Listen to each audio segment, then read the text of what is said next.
Hi, everyone. Thank you for joining us. My name is Luz and I'm the co founder of the Independent Film Creative Hub as well as Scranton Films. Hi, everyone. My name is Desiree. I'm also the co-founder of the Independent Film Creative Hub. I also run NEPA Film Society, a local filmmaking community here in Northeast Pennsylvania, and I'm also the organizer of the Mystery Box Film Challenge. We're very excited to be bringing you Scranton Talks through our social media platforms and actually for the first time live on air on ECTV channel 19. Woohoo! We'll be announcing more content soon, and we invite all creators around the area to reach out to Desiree and I through our independent creative hub because we want to grow the creative and filmmaking industry in our beautiful and thriving area. And ECTV has given us a platform to make this happen. We're going to work very hard in the next few months or years, whatever it takes, to just bring that filmmaking industry here because we know that it's already here. We have a lot of talented filmmakers and creatives, but this is our time. So I'll let Desiree introduce our guest for today. Yeah, for tonight's Grand Talk, we have Tony Susi here with us. Woo. Welcome, Tony. Thank you for joining us today. Thanks so much for having me. It's super exciting. Well, to give everyone a little bit of background about Tony, Tony is a local filmmaker here in Northeast PA. He is an art director, designer, filmmaker. He makes funky projects of all shapes and sizes. His most recent films include The Restaurant, which won Best of Show in 2020 for the Mystery Box Film Challenge, and he also participated in the challenge again with Johann, a Retrospective by Todd Klepp, which both can be seen on the Mystery Box YouTube channel. So be sure to check that out. Yeah, that's amazing. I mean, we're very happy that you're here with us, Tony. Tony and I have been longtime friends for a while, and I have seen him grow throughout these years with his design work, filmmaking, and we're just so happy that he can help us kick off this episode. And technically, we're on episode number 4, so you can catch it on our social media. We'll give you all that at the end. But for now, what we're gonna do is we're gonna play Tony's demo reel. It is one of the latest demo reel where he could showcase everything that he does, and then we're gonna just talk more about it and dissect basically his creative process and his journey. All right. Awesome. Thank you. Ok. Ce qu'il nous faut pour commencer, c'est une poêle bien profonde, à feu très doux, vous en verrez. 3 gousses d'ail en offrande. Une cuillère en bois est nécessaire pour ne rien rayer du fond de la poêle. À saisir lentement, longanise, boudin, lard et gourmandise. Les retirer sans trop tarder. 4 verres de semoule, les faire dorer. Dans un verre d'eau, les séparer. 2 heures seront nécessaires pour qu'apparaissent les boulettes. Continuez de remuer. Continuez de remuer.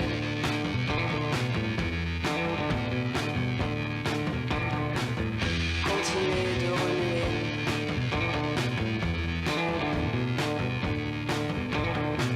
Sur France Culture, vous l'entendez. C'est bientôt l'heure d'arrêter. Coupez le gaz. Montez le son. Et servez vos migasses de nuit.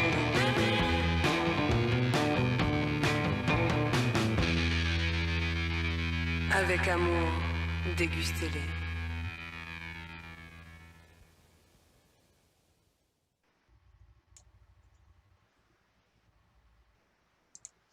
Wow, that was great, Tony. We see a lot of great potential with you, a lot of design work and a lot of film work. So we're gonna get started again. The way we have our conversations here, they're very laid back. We want you to feel comfortable here because we're all filmmakers. we're all artists trying to do some great stuff. But let's talk a little bit about your demo reel. Maybe we can get started there, because that really gives us a full picture of what you do, and then we'll go from there. So go ahead. Yeah, for sure. Yeah, so that's been like it's not quite, it's not outdated, it's from last year, but that's like a combination of everything that I love, from the design work that I do, the film work, the client work, the personal work. It's just all smushed into one big thing that makes it, hopefully makes what I do exciting, and because it is exciting, and just colorful, and has the madness of the animation and Right. design and directing that I really love. I love like the combination of everything, how you can, especially as a director and designer, how you can interact with like so many different skill sets of other people and collaborate with them, but then also like take everything, I have a little bit of a knowledge in a lot of things, and how to take that and just like combine it into projects. And that's the culmination of that in the demo reel that we just saw. So yeah. That's great. Yeah, that is very great, very good. So as far as the design stuff that you do, right? We're gonna get a little bit into the design first, and Desiree is actually a designer herself, so I'm very excited that she can talk a little bit more about that, and then just that process, how you got started with the design part, and your evolution when it comes to being an artist. Yeah, I feel like Tony and I are kind of like the same. Well, we're both graphic designers, and your work is very impressive.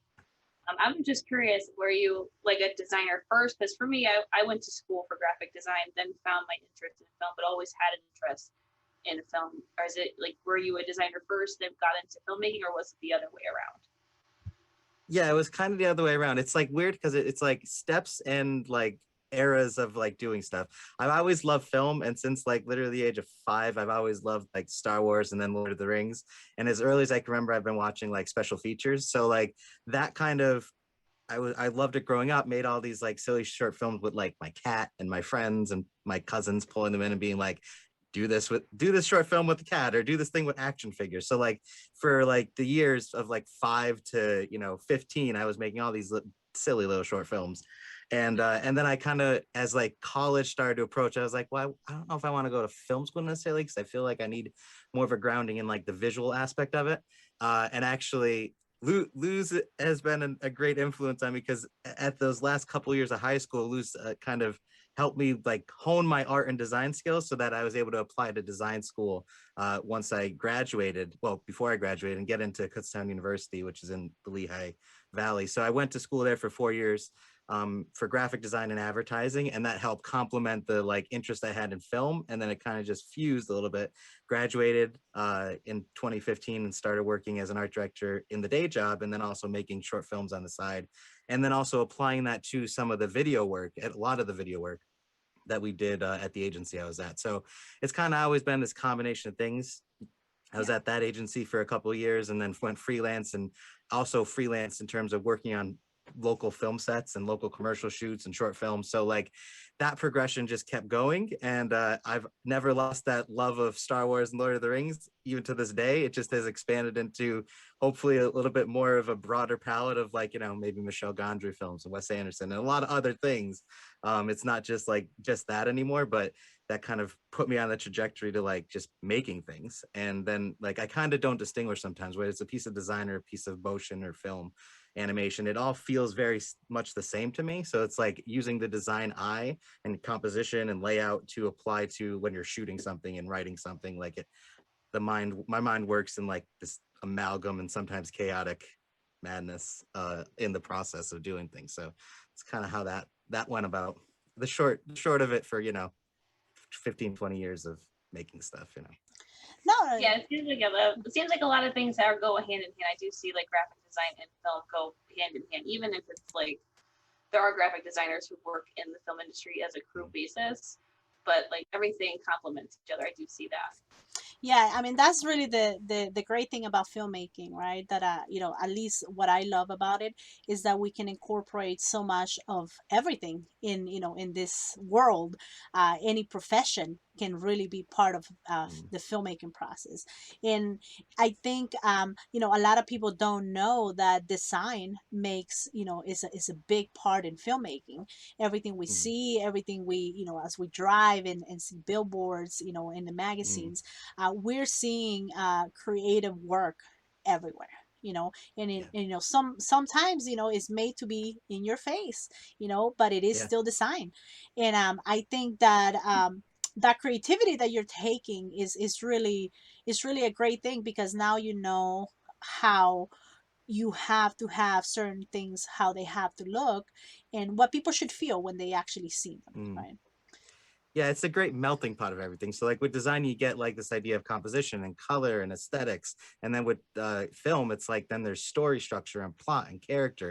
And it's like just smashing it all together and making this thing. I mean, it's super exciting because I feel like I said, film and like any type of motion work is like the culmination of all the creative fields thrown in, like writing and, you know, painting and shooting film, and then like, you know, using type in the titles. Like you can literally do anything that is artistically related and throw it into a film in some fashion.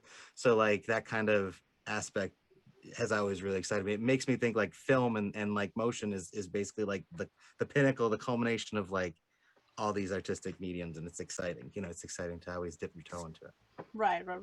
Well, okay. So now let's backtrack, right? And we're gonna talk a little bit about that journey. You pretty much summed it all up. You know, you said, you know, I have the design process, I have the filmmaking, I had it when I was, you know, a child. I wanted to do all this stuff. So let's bring Tony Susi back to when he started college, right? You say you went to Kutztown University, correct? Yep. Yep. Tell us a little bit about that. I mean, maybe someone out there is watching and saying, you know what, I want to do this. I want to be involved in filmmaking. I want to be involved in design, but I don't know how. So let's give them a little bit of that and what you felt when you were going through that process. Yeah, it was good because like in order to get into the program at Kutztown, you needed to do an art test, which Luz helped me with. Helped me, like, just was great at critiquing and being like, you know, running ideas and comps and concepts. So you had to do an art test of 3 projects to get in. And it didn't just have to be executed well or drawn well or painted well. It had to have an idea behind it. So like that was one of the first notions of like it's visuals with ideas that tell a story, that communicate, which is basically all that design is. It's visuals communicating. So it's all about communication. And then that very much leads into storytelling. So when I got to Kutztown, it was like I started to do like the early intro drawing and 3D design courses and understanding like, okay, it's always about thinking about the details and the big picture and the concept and what you're trying to say with this piece of art, this visual. So that like was 4 years of that and figuring out how to just continue to refine the technical skills and your concept skills. So it was that sort of constantly getting better, which I love. Like as long as you're trying to always improve your skill sets, like the quantity of stuff isn't necessarily important, the quality is, but sometimes doing a lot of it and having a large quantity gets you to the quality aspect. So just making stuff and learning new things and learning new techniques is like massively important, and trying things and seeing what sticks against the wall and like seeing, oh, maybe this didn't work, but I learned this one little thing and I'll apply it to the next thing I do. Like that was a constant, the 4 years at Kutztown in design school was a constant progression and changing. And then also the whole concept of like collaborators and working with other students, not just on projects, but just being like, what do you think of this? How could it be better?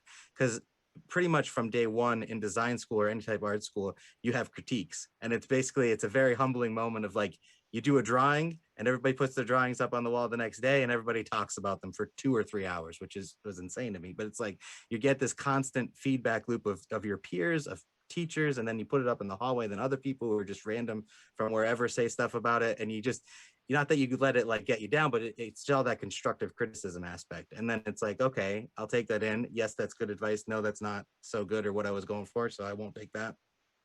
And you just apply it to the next thing. And it was a good like foundation for going into design as a career, and then like also filmmaking, because it's so collaborative. So like working on the mystery box films, which have been like the 2 main film projects I've done the last 2 years, which is awesome because it makes you like, sometimes I'm bad with deadlines for myself because with my day job, I do have deadlines like multiple times a day. But with like my own personal projects, having the mystery box was like, we need to get it done by now. And we got the assignment now. So like I was able to take general ideas I had for short films and be like, no, this might work for the mystery box. Okay, let's wrap all the mystery box elements into it and then do this thing. And that's what we did last year with the restaurant. And the whole idea of like gathering collaborators, actors, Luz helped and did the sound last year. So like there's this whole thing of like wrangling the talent and the resources and then like making something and having it done by a date because you need to get it done, put it out there, submit it, and then move on to the next one. Like you have to just constantly be making the stuff, and that constant process makes you it makes you basically a professional but like a working artist, so that you have that process and it's not like, oh, I have an idea block or I have like brain block or writer's block or I can't do. It's like, no, you gotta like just do it, like, and do something, and it might not be bad, might not be good, come back the next day, figure out why it's not good, and then make it better. Like, it's just that constant thing. Same thing with film, and like editing is that loop for me too, of like you edit something, I always have a crazy long cut. Like the short film for the mystery box had to be 10 minutes. The first cuts were like 17 minutes, 20 minutes. Then it was down to 15. Then it was down to 13. Then it finally got down to 10. I was aiming for 9, but like So it's always right. the cutting back, So for people that don't know what the mystery box is, right? Let's talk a little bit more about that, which you already sort of like started introducing. Yeah. Desiree, tell us more about the mystery box, because that's a big event that happens here every year, and we want to keep it that way. And then we'll go into because Tony, I believe you were an award winner for 2020, so we'll talk a little bit about that. Yeah. But I'll let you introduce that, Desiree. That since we started talking about that, it's a perfect in. Yeah, so the Mystery Box Film Challenge, like I always say, it's a film challenge for anyone who loves to make films. We're in partnership with the Northeast Pennsylvania Film Festival. That's been about 7 years running, the challenge. And what the Mystery Box Film Challenge is, filmmakers have about 2 months to make a short film that's about 10 minutes long. And they receive items and prompts that they have to use in their film. Like they get a character name, a line of dialogue, a specific shot type, a prompt that they have to use. So it's kind of like everyone gets the same thing, but it's kind of interesting to see at the end of it, which at the end, if anyone submits a film to the challenge, they premiere at the Northeast Pennsylvania Film Festival whenever that happens. So it's just really interesting because everyone gets all the same items that they have to use, kind of like Chopped on Food Network. It's kind of like that, but it's for filmmakers. Everyone gets the same kind of thing, but they all have completely different films. Like they take it in completely different directions, which is pretty amazing. And we do give out an award for Best of Show. Tony did get Best of Show in 2020 for the restaurant film. But it's a really great film challenge, and it's for anyone who loves to make films. It's just a great catalyst if someone wants to even get started in filmmaking, or if you're a professional and you want to do something fun and creative, it's a great challenge to get involved. And we're on Film Freeway now. All the dates are there. And we're going to kick off the challenge this year for 2022 on September 1st. Yes. Yeah. We're actually getting ready for that. We're gonna do a nice little promo for you guys, so you can see, what this year's box has. But we'll backtrack to the film that you did for the mystery box, and Cool. we'll focus on that a little bit, just to see. I know you already talked about it, but for that particular one, how do you go from the design aspect in to start a film, right? Now, I know that the mystery box was a challenge, right? So tell us more about the process there that you had to do, right? From the beginning of you starting to write something. Like what was the biggest challenge, I guess? Right. The mystery box last year was great because, like, again, it's perfect because, like Desiree said, it's a catalyst to get you to make something.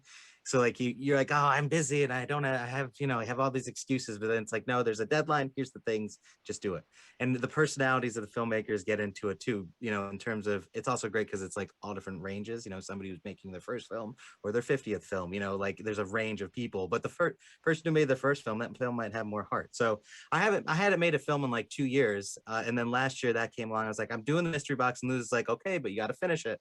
So I was like, okay, fine. So we got all the ingredients, and I'm always like collecting ideas and writing down notes, and my notebooks are all crazy because there's like film idea from like 10 years ago, and it's like, oh, that might be interesting. But I went to a local Chinese restaurant near me, like probably a year before the mystery box. I was like, it might be cool to shoot something here at some point. And then like the mystery box came up, and I'm like, aha, this is the opportunity. So that previously I wrote all these like ideas for things, scrapped them. I'm like, okay, this is what the story is going to be. And it was basically like this kind of like cyberpunk noir thriller thing where somebody comes in and they have to do a pickup of this technological deal.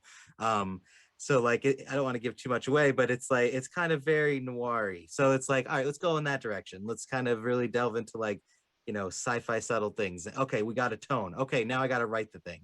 And it's like, you got to write it fast and you got to make it out, get it out there. And it's like, okay, that's okay, but then rewrite it. So like rewriting it and getting into that, it's like, okay, now we got to start pre-production because we only have 2 months. So then it's like gathering actors, and one of our actors actually dropped out like days before, so we had to get another actor, Mike Petit. He came in and like the day before swoop in as like there's 2 people in the movie. He was half of the movie essentially, the second lead, I guess, because Penelope was our first lead. But so it was like, oh, it's like this constant changing. Like my whole thing is because I don't have a producer's mindset naturally, so like wrangling the assets of all the people, the skills, the equipment, the lighting, make sure the location is good. We only had the location for the restaurant that we were shooting in from like 5 p.m. to 9 p.m. and I wish I said 10 p.m. because it would have been better, but that's fine. Like they were closed that day and they were more than willing and generous to be like, yeah, we'll give you these 5 hours for free. Like they were just incredibly nice at that Chinese restaurant in Jessup. So like wrangling all the assets, get everybody together, getting kind of like some rehearsal in, and then just going for it.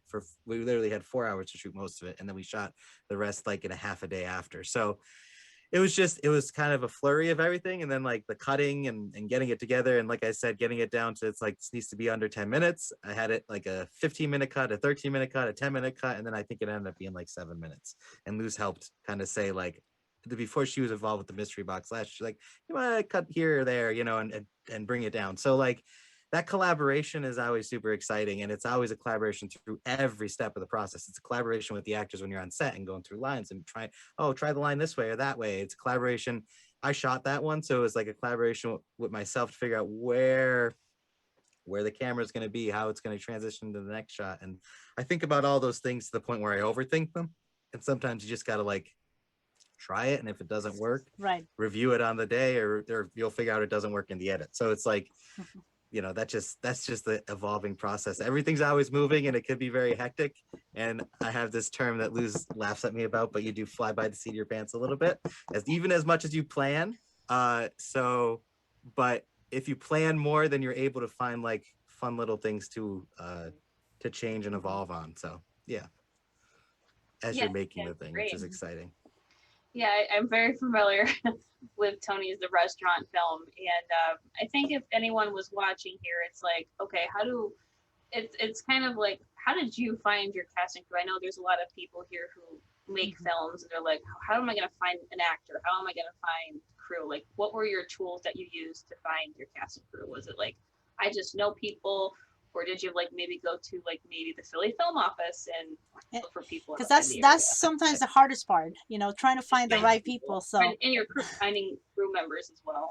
That crew was so small, it was like 2 people.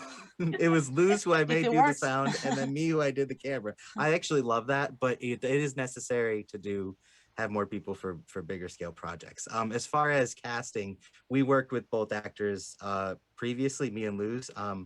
So like I kind of knew, I was like, this part is sort of your personality. I went to both actors and was like, you know, would you want to do it? And I tried to make it like with parts that I know for local actors or people I know, it's like I try and write the part a little bit to what their personality is already. That way they don't have to do much acting and there's less workshopping on the day. So that's kind of how that happened. I've never done like a full scale like rehearsal process, but casting process where it's like, okay, we have these 10 people, they're going to come in and read. I'm going to read with them. We'll evaluate. We'll talk about the part. Like I've never done a full casting process like that because everybody has been kind of a, oh, you're a great person, let's work together type of aspect. So it's like, you know, oh, I'm writing this next project. I think you'd be great for it. And that's how everything's evolved. But I would eventually love to do a full casting process and reach out, you know, whether it's in our area or the Philly Film Office of like, is there any actors, or even on like backstage? I haven't done that yet. I've worked with a friend my friend Spencer, who made a short film in the Philly area, and he did that process. And I went and actually saw people come in and read with them for their casting. And it was a really fun process, just that I've never done it. So like maybe on the next one, hopefully on the next one, we'll be doing that. So Yeah, I think it was that Bridget and I actually did the film challenge in 2017 for our film, and it was a wonderful film community we have in Northeast PA. You know everyone, and everyone was doing the challenge, and everyone was filming the same month. So we were looking for actors outside the area. So we used the film office in Philadelphia to look for put a casting notice on the Philly film office, and we did get a lot of responses, like sending us a video of reading the part they wanted. And our one actress actually came all the way from Philadelphia to help with us, and she was amazing. And everyone had so much fun on set. And speaking of having fun on set, were there any funny moments on set that happened? Which I'm sure usually, like, we always ask if there were obstacles. So were there any funny moments that happened? The whole thing was an obstacle. The time barrier was an obstacle. The thing, no, it was good. The whole thing was just making sure everything was right. Like, one of our actors got there later, so we didn't quite have as much. I had to shoot because it's a two-handed conversation, so it's like two people talking. And I try to be very formal with it and shoot coverage of like a wide of the whole thing, a medium of the whole thing, and then one shot with each person. So, but we ended up starting with the actor who got there first. We shot all of his coverage without the other actor there, and I was like, I know your performance is going to be as much as you, but I'll try and we'll do it again if she gets here in time. Like, it was okay. And he did fantastic, actually. Like, even without the other actor to play off of for the whole thing, we did his one shot, got that pretty much done. Then she came and we did everything else.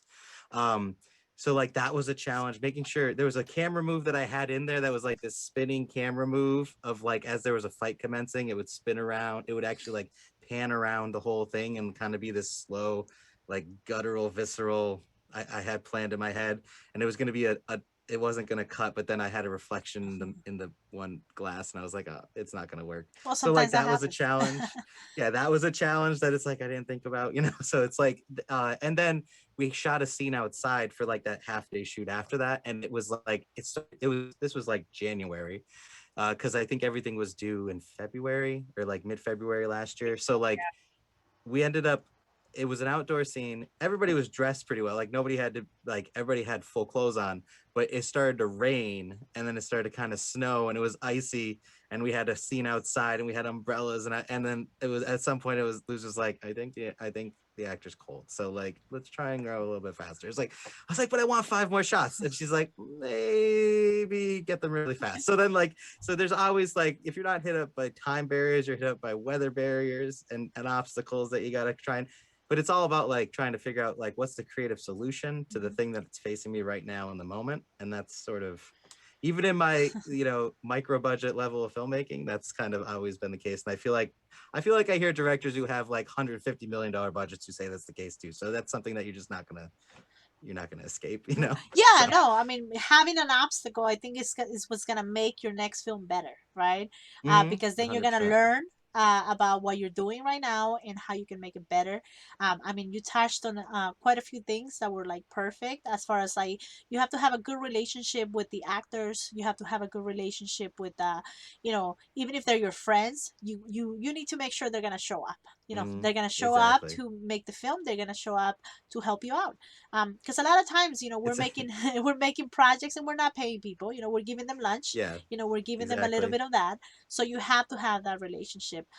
So basically on There that, is that difference between excited friends and reliable friends. correct. And but yeah. no, you're What right. it is. I think that's the biggest obstacle. Just being able to know that you have a passion for something, you want to do it, and following through is going to be the biggest. Because anything can happen in between, right? But to give that, we have a question right from the audience, and let's touch on that just to kind of make it a little bit different, because I do want to talk about the next film that you did after this, and just because I want to show it at the end of this stream, where people get to see the one that you did after. Okay. So Kyle Santos actually just said he will shoot for coffee and a bagel. So pretty much, as people are willing and they're ready to go, it happens. Exactly. Feeding people is very important. If you take anything away, feeding people is very important. Exactly. Yes. So we have a question that says, Tony, who are your 3 directors who have influenced you the most? It changes throughout the years, but like right now, it's like, well, it used to be like George Lucas and Peter Jackson, and they're still very much the top. But right now, it's Taika Waititi of, you know, Thor Ragnarok and What We Do in the Shadows and Boy and Hunt for the Wilder People. He's like my favorite director right now, just because he has this like weird bonkers, you know, personality that is and flavor that's infused in his work. I love Michel Gondry work. Eternal Sunshine of the Spotless Mind is amazing and one of my favorite films of all time. And then Christopher Nolan. So like, yes, I'm kind of basic in that sense of Christopher Nolan, the director's director, basically. Oh, everybody Uh, likes Christopher Nolan. but The Prestige is one of my favorite films of Mhm. all time, and that was one of the first films that like expanded my mindset outside of Lord of the Rings and Star Wars. Right. You know, I watched that in 2006 when it came out at the ripe young age of 13 and was like, oh my goodness, films can be that too. Like my mind exploded, and then I like watched it 9 other times. I'm gonna be like a cheat and say I also love the Coen brothers too, but like they're not top 3, but I love them. Like No Country for Old Men is also, that was another one I was like, I didn't know a movie could be like that. And then I immediately rewatched it like right after I watched it the first time. So like, yeah, those are the top 3.5, 4, you know. So Very good. those are the main. Yeah. So we're getting close to the end here, but I wanna, before we leave, let's talk a little bit about, okay, so now you have made the mystery box that you did first, which was the restaurant, Mhm. which we're not gonna show the full movie today, but it is on your website, which is tonysusi.com, correct? And we're gonna show Yes. that screen at the end as well. Now you're in, okay, so you did that, and now 2020 really, like the new mystery box that was really Yes. 2021, because we had like a little bit of a mishap Yeah. in there with the pandemic, but you did another film, and you did it through a pandemic as well. So let's talk Yes. briefly about that, because we don't have a lot of time, but just to Okay. be able to show the film at the end. Yeah. What was the main difference between the two of them, creatively? Like what you saw, and how you saw your, how you got better, basically. Yeah, I did see how I got better. Not that I'm fantastic, but for the second one, the whole thing was this like expansion on collaboration, because I met previously, like kind of in between the restaurant and the mystery box. I met a great local filmmaker named Zach Wilcox, shout out, which eventually he'll be on here. He's a cinematographer, gaffer. He's written and directed real films that had real budgets, and he was a gaffer on a local commercial that we worked on, and we worked on a couple of them together. And at some point, before the mystery box for this year came about, he's like, what are you doing the mystery box? If yes, I want to shoot it. Like that was just how it came about. And that was in like December or January, and we talked about it, and we were like stayed separate for forever, and like just talked about it via Zoom. And then it's like, all right, we got to meet. So we eventually came into each other's pods as we prepped the film, and then shot it in February really.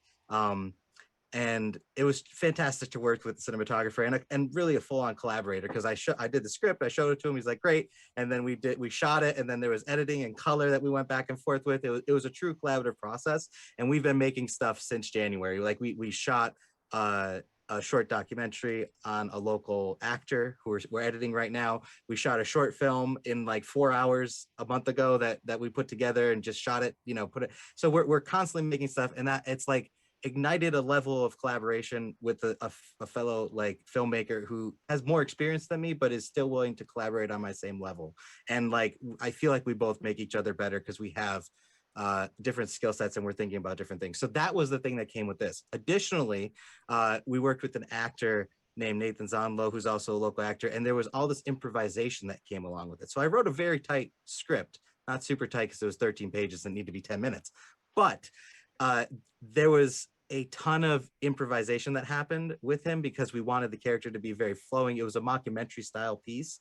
So we're like, we'll just do these interviews and we'll just run them long and just add what you want. And all that stuff, a lot of that stuff got in. The best bits of the film ended up being improvised parts. So that was the thing, like, okay, more collaboration with the actors and like figuring out how they want to own the role, what the character is going to be, and like that really deep workshopping while you're shooting it.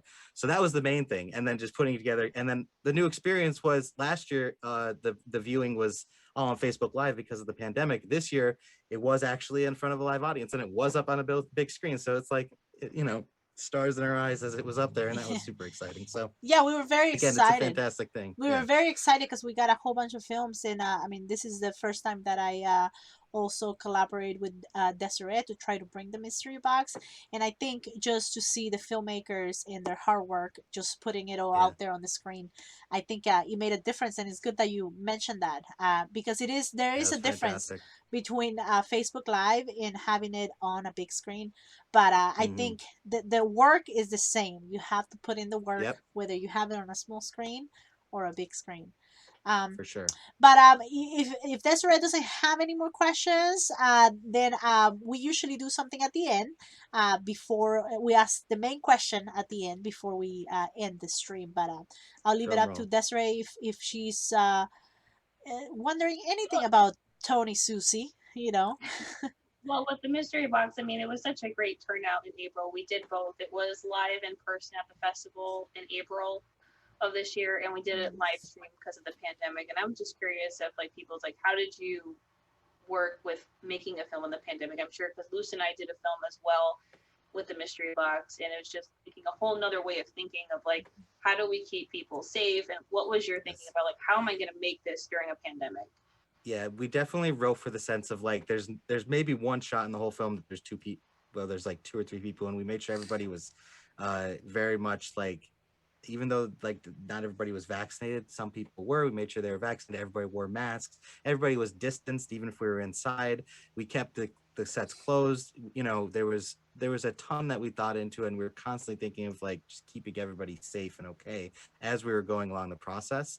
You know, just especially because like, you know, we had actors of all different ages with it too, so like we really tried to just as much as possible, like again, me and Zach came into each other's pods, we were all very much like trying to uh be aware of where our interactions would be out in the world, and then like afterwards everybody basically isolated for the 2 weeks after shooting just in case, you know, there was no instances of any type of COVID. We took temperatures on set, like we tried to follow as much protocol as possible that was available at the time from bigger sets, but just in our microcosm of a micro budget film. So like we were very aware of what was going on and just tried to build the story a little bit around that because it was incorporated into the story a bit, and then also just build our approach to shooting everything around that so that there isn't, Right. you know, 10 people in a shot, And how you did know, that because that's just unnecessary. how did that change your creative approach? I mean, I'm sure you had a plan and maybe you had to like fix it up here and there because not just the pandemic, just because you were making a film,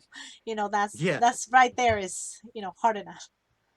yeah, it just made you like constantly even more hyper aware that it's like just be flexible.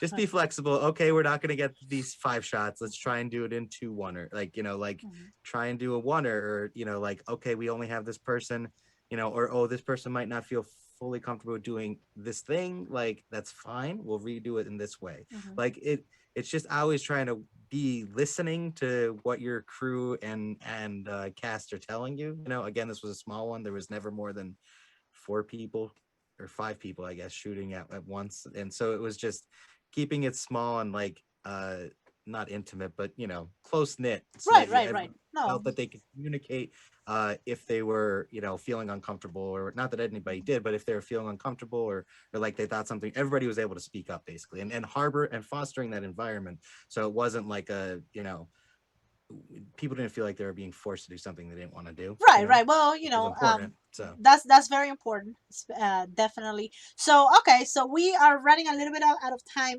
We don't want to make this too long so people can actually yeah. watch it.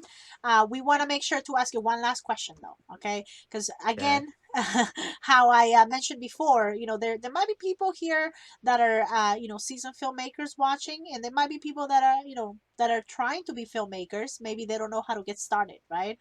You talked about Mhm. your journey. Everybody's journey is completely different, but at one point I think we all kind of have something in common, which is our Mhm. creativity and our, you know, drive to make something, right?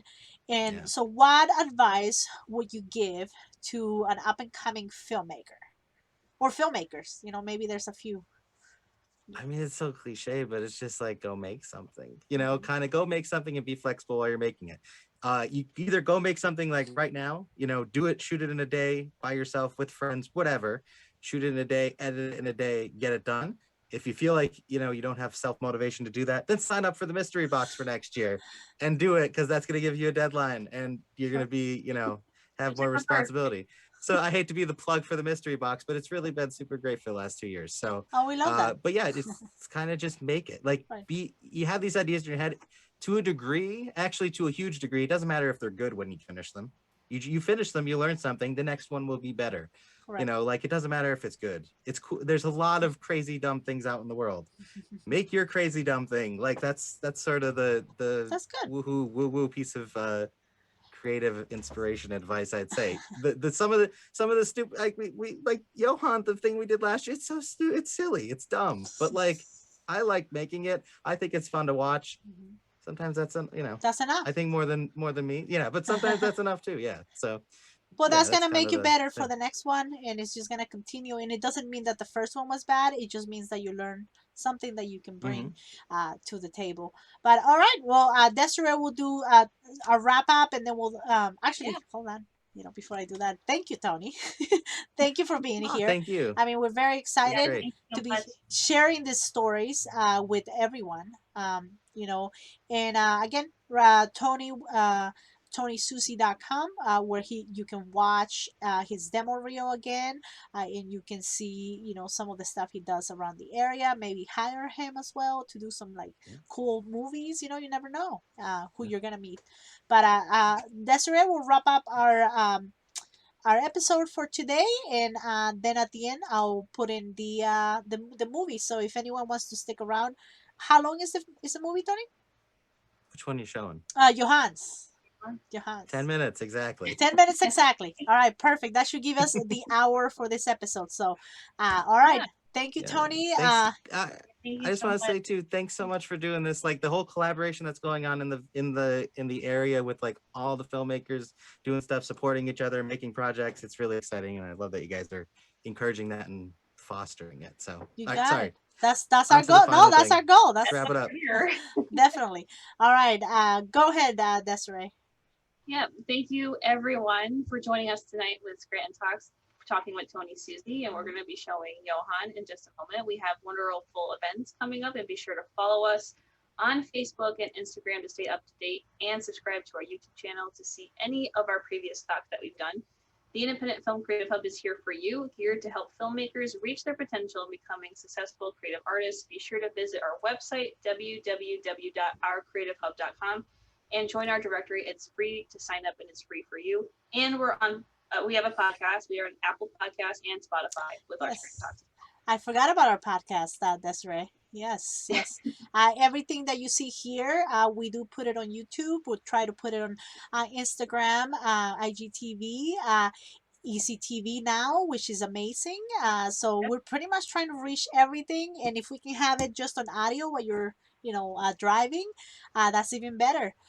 Soon we'll probably have billboards around, so you never know when you're gonna see us.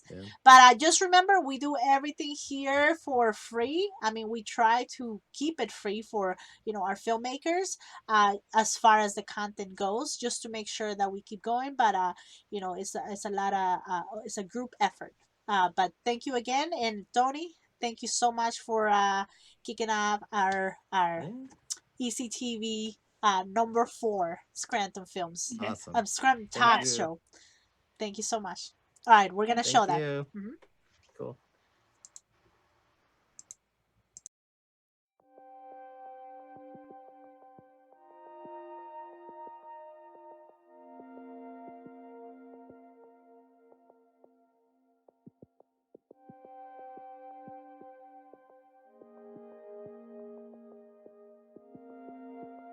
Beginning in February of 2020, a group of documentary filmmakers began to follow outsider artist Johann Alberto Giorgetti Divisi for 6 months while he created 3 key pieces of art to debut to the world in his self-proclaimed comeback show. It's been 5 years since Johann was the darling, the rising star of the fine art world. It's been at least 4 years since he's had any kind of show anywhere in the world. So since this was his self-proclaimed comeback show, we definitely had to film it. We had to, show his process, show his mentality, show his thinking, and and we had to just film that process, you know. Mr. Bailey, why you not build interior wall like I asked? Instead hang my painting on exterior wall. It is the only space available. Space available. Well, if we just build interior wall, like I say, we can't afford an interior wall. we can afford an interior wall. What kind of 2-bit, 3-bit museum cannot afford to build interior wall? No, we can't afford to show your paintings and build an interior wall. Lie.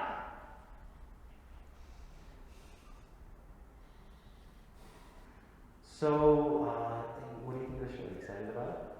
Oh, we're extremely excited. No, we're ecstatic to have had Johann choose our place for his comeback. He is a true genius. You're gonna label him as a genius. Wow, that's There's no question. Anyone in this field knows that that's exactly the word that should apply to him. There are not enough superlatives to describe his work. Starting this documentary about Johann, it would, I figured it'd get weird, but I not in my wildest dreams did I think it'd get as weird as it got. Hopefully something good comes of it. I don't know. It could turn out terrible. So, Johann, tell us a little bit about your beginnings. How did you start? How did I start? Well, how does anyone start? First your baby, you grow up a little bit, you start drawing on walls and house. Mother and father never liked that. So you took the crayons, pencil, marker, and you try to recreate shape. It all come together. What do you consider art in your life? Like, what is it to you? What's everything? Art is it's like breathe. It's like breathing, you know.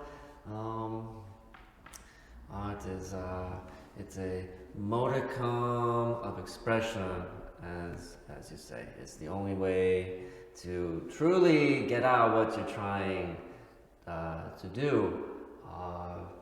It is release from world. You know, then about halfway through as it progressed, it got crazy. You know, it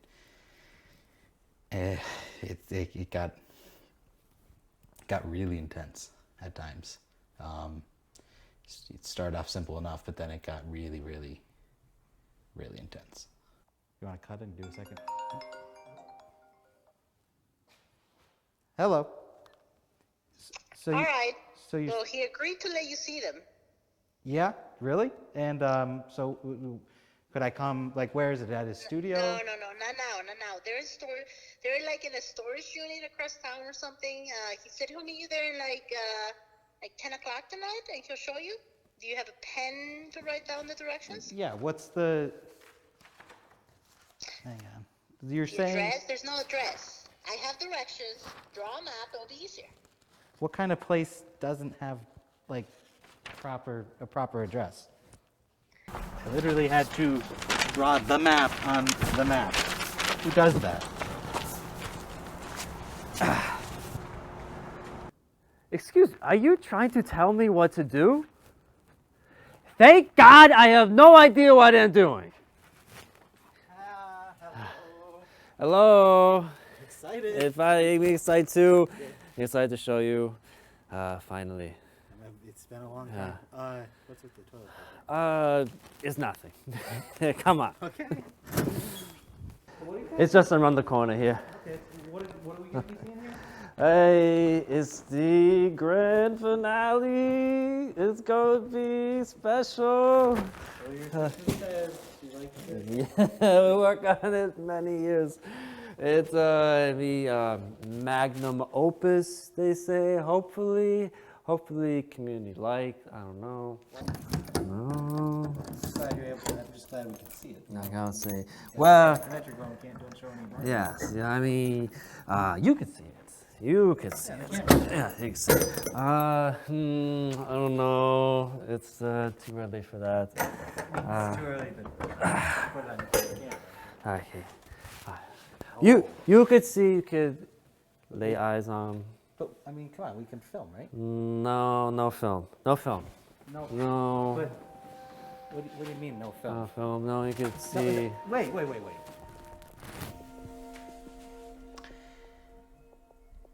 It was utterly ridiculous.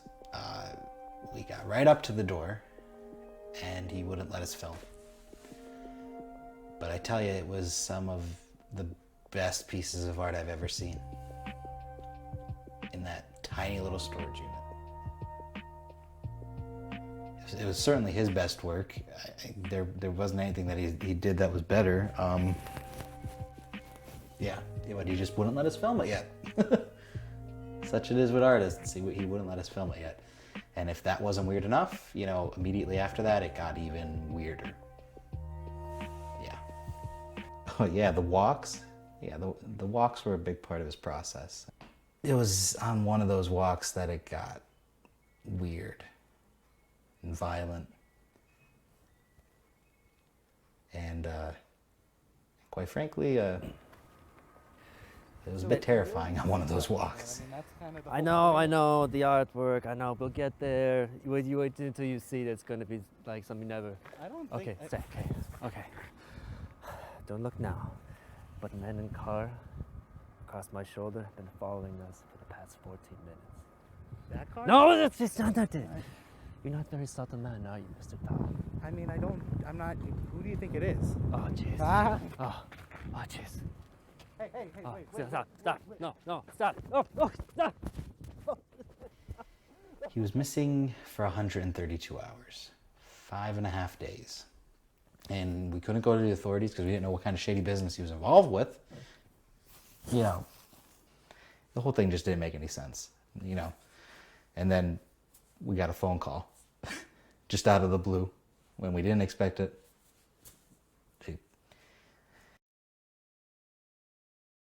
Johann began to realize that his show of shows might be delayed. Yeah, so little hiccup. Not gonna be open on time, but we should be open in a few weeks' time. It's nothing. It happened all the time, but no, it should be nothing. It's fine. As of the recording and completion of this documentary, the final pieces of art are still not finished. The show did not open. The artist is missing. Again, he just vanished. This time, no one knows why.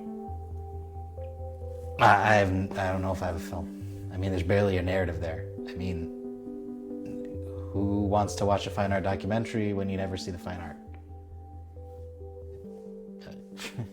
I don't think I would, but who knows? You know, it could work out. You know, I mean, maybe that'll be the thing that's different about this one.